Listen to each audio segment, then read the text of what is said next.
Righty, hello, welcome back to my YouTube channel.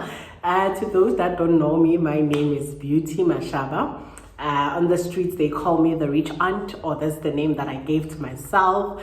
And yeah, so thank you so much for subscribing to my channel.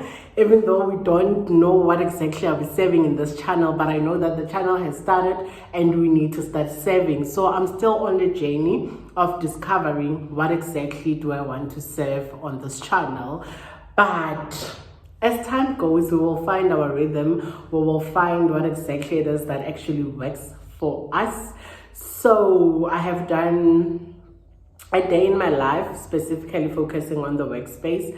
I have done financial something with the rich aunt, and I would talk about finances because I work in the financial industry, and I will talk about lifestyle because I'm a lover of life.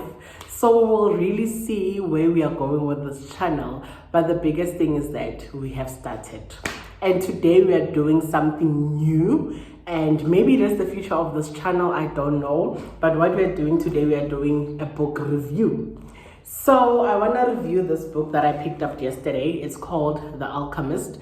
I bought this book sometime during the week, and the plan was not to read it anytime soon. I love investing in books. I buy books and I put them in my shelf, and every month I select which book I will be reading. And for the first time ever, this is the first book that I actually picked up. I read and I finished it. And I did it all in just 7, if not 6 hours. I know yesterday I came back from work. I picked it up around 3 p.m. So it was 3, 4, 5, 6, 7, 8. We had load shedding, and then I put it down, and I woke up this morning at 5 o'clock, and then 8 o'clock I was done. So we approximately spent about 8 hours reading this book, and I finished it. Like, I couldn't put it down. Yesterday when load shedding hit, I was like, okay, maybe it's time to sleep, and I woke up around 5, and the first thing I did, I said my prayers in the morning, and I took this book and I just read it. By the time I finished it, I couldn't believe that I was on my last page. I was like, what? Are we done? So this was a very interesting book. And yesterday I just picked up the book because I was actually unpacking the books that I bought, because I bought 3 books. And I was just reading the back of the book, and I was like, okay, this sounds very interesting. And it was triggered by, yesterday I took a very, I don't know, necessary drive, because yesterday we did some branch external marketing. So we went to some clinic in Block JJ. And Block JJ is actually where I grew up with my grandparents. So I used to live there. I will link the video somewhere in between just to show you what inspired me reading this book. And I just kept going because I was thinking about where we come from, you know, with my grandparents. But then they are no more. May their soul rest in peace. But everything that I know, I was actually taught by both my grandfather and my grandmother. And yesterday, driving on that street, it brought so many good memories, and it made me realize the power of faith, the power of speaking life, the power of being positive, and the power of never giving up. And that is something that my grandmother held on to, you know. And when I read this book, I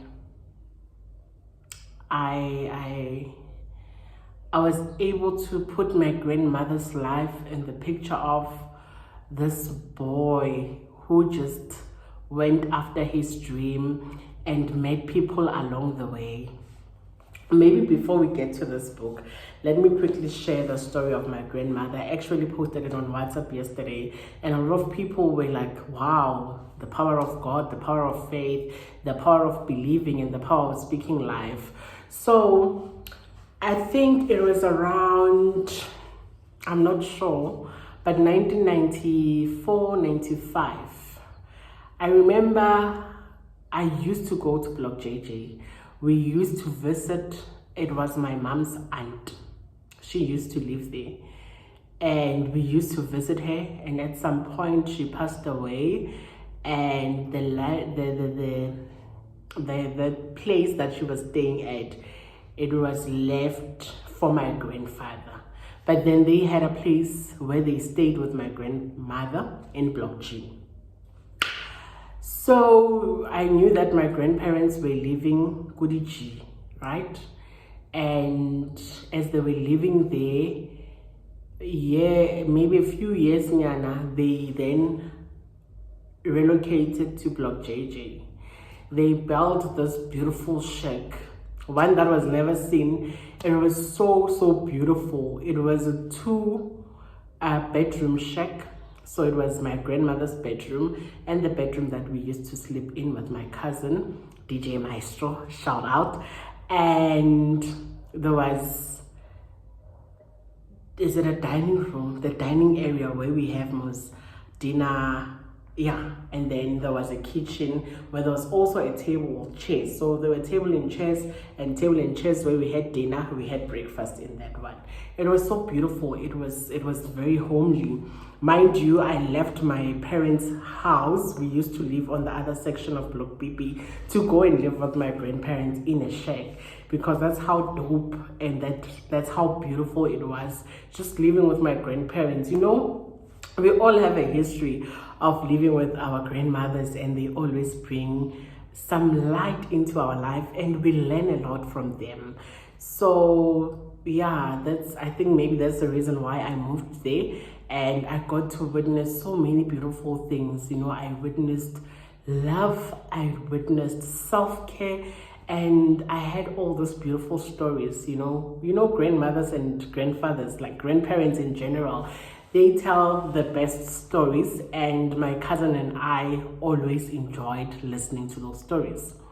So as we grow up and as time goes, you actually realize, oh, this is actually what happened to the house in Block G. So what happened is my grandmother gave my uncle the house in Block G when they moved to the stand in Block JJ where they built the shack, right? So for the time that I've lived with him, the words that she would normally always say is that I will never die in this shack. I will never die in this shack. And it's only now that I realize that she made a sacrifice. She made an offering of a house, because before moving here, there was a house in Block G. It was a 4-bedroom house. You know, and she used to live there with my grandfather, my mom and my dad. They actually met in those streets, Block G. But that is a story for another day. So then, I understood that she made an offering of that house, and she believed God that she will bless her with something much better than that house. And we lived Kudi JJ for years. It was not a lot of years to come to think of it. If maybe they moved Cabo 95 or 94, maybe let's say 95, ne? I'll find out from my mom. 95, 96, 97, 98, 99, 2000, 2001, 2, 3, 4. It was, yeah, possibly it was 10 years that we lived there. And yeah, my grandmother, every now and then she would say, I'm not going to die in this shack. God will bless me with a house, or my children will build me a house, da da da da da da da da da. And one fateful day, it was on the 1st of September, 2004, my grandmother sent me to the shops to go buy her a lotto ticket. She used to love to play this thing, Quick Pick. So you don't choose your numbers, the machine would choose the numbers itself.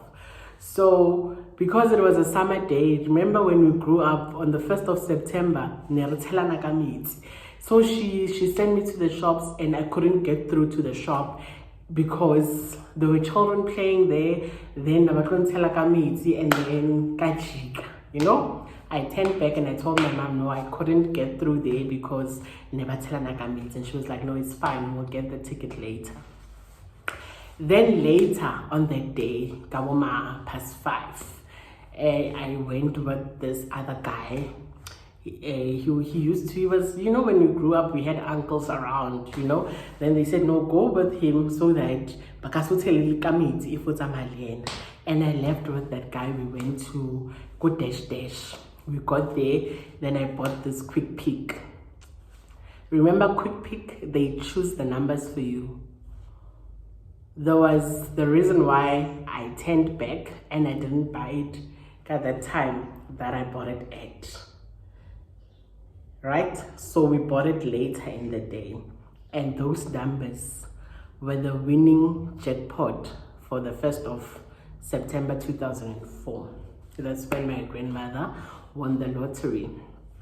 Obviously, we didn't know on that day because they had to first buy the newspaper and then she would check the numbers during the day. And we went to school, my cousin and I.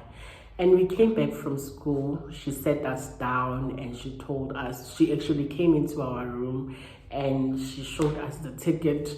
You know, she came with a Bible. So the ticket was inside a Bible and she wrapped it with a newspaper that had the lotto tickets. And my God, I looked at the ticket, I looked at the newspaper, all the numbers are there. And I looked at her and she was like, I won the lottery. It's like, no way. She was like, yeah. I was like, but don't tell people because so we kept quiet and life went on as normal. My grandmother, they used to sell the beer, the cold drinky, paraffini. It was a whole business that was going on there, right? And then it was that life as normal. My grandfather woke up in the morning. He drove us to school. You know, life was normal. We continued to eating bread, peanut butter and jam. And when we come back, like it was normal. But my cousin and I was like, okay, so what happens now? You know, then obviously my grandmother, she was that woman. She knew when to move. She knew when to take a step. And later on, she called the kids, like her children. Those were my uncles and my mom and everyone. When they came with their partners because they were all married. So they had a meeting, they sat down and she told them, Kuti, this is the situation. I won the lottery and I want to buy a house. I want to buy a car for my husband, and yeah, we want to settle down. And we started looking for a house. I remember there was a house called F in Mopasichin. So we went to that house. It was so big. Like it was so big. So in those weeks, every day when we come back to school, we would go house hunting, you know, checking houses and. So then eventually we got the house. I will show the pictures or videos of that house and yeah, from where we started. So in the journey of living JJ, my grandmother was a giver, guys. She was a giver. Firstly, it was giving up the house so that my uncle and the wife and the kids can stay there. And then every day of our life, my grandmother was giving. We had people that would come, they clean the yard. You know, we used to have a beautiful grass. Then they cleaned the yard, they helped with packing the cases for the beers. And those people were treated as equally as us. If we are having bread with cheese, that person would be given bread with cheese. You know, when everyone comes and visit, quickly we would put on a potole papa and meat. Kuba busy. That's how she was. She lived to give, that woman. And that's why God blessed her with the thousands and thousands of hundreds of thousand rands that she got. And when I picked up this book yesterday, I learned about the principle of giving. I learned about the power of patience. I learned about the power of language. I learned about the power of change and the power of moving. So in this book, you meet a young boy, right? So I don't know how to pronounce this. Paul. Let's say it's Paul. No, but it's Paulo. Paulo wrote this book. This is a story of his life. So he is writing this book explaining the journey of his life. He grew up and he left his home because his father wanted him to be a priest, and that's not what he wanted. He wanted to be a shepherd. His father gave him a few Spanish coins, which was enough for him to buy sheep and become a shepherd. And he lived with his sheep. He traveled the world with his sheep because his dream was to become a shepherd. And as he was on his journey, he enjoyed being a shepherd. He moved from one city to the other, and one day he had a dream as he was sleeping that there's a treasure that he has to find. That treasure would make him to be a very rich man. So at first he thought, Raymond, this false prophet side, this false people. And the woman that she went to, when he got there, they read his palms, and then that woman was like, you are going to be rich, you are going to get treasures. So for just telling you about your future, I want the 10%, the 10th of your treasure, should you find it. And all right, that was that. And he went on his way, and then he met the king. The king interpreted the dream for him that there's a treasure, somewhere in Africa, and that treasure will make you rich. So you need just to go and find that treasure. It's your destiny.